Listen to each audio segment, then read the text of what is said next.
Lakrori përgatitur me hithra, spinaq dhe qep të njoma. Përgatitet shpejt dhe ka një shije të mrekullueshme.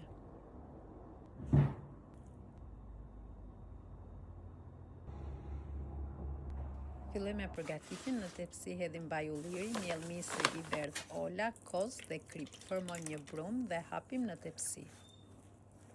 Me ndihmën e një luge i japim formë.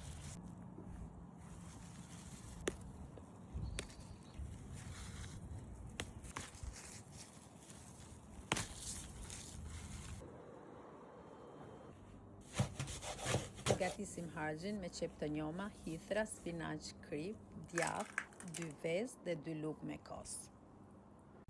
Masën e përgatitur e hedhim në tepsi, në sipërfaqe i shtojmë miell misri, koz dhe spërkasim me gjalp. E pjekim në furrë të parangrohur në 180 gradë për rreth 45 minuta dhe e kemi gati.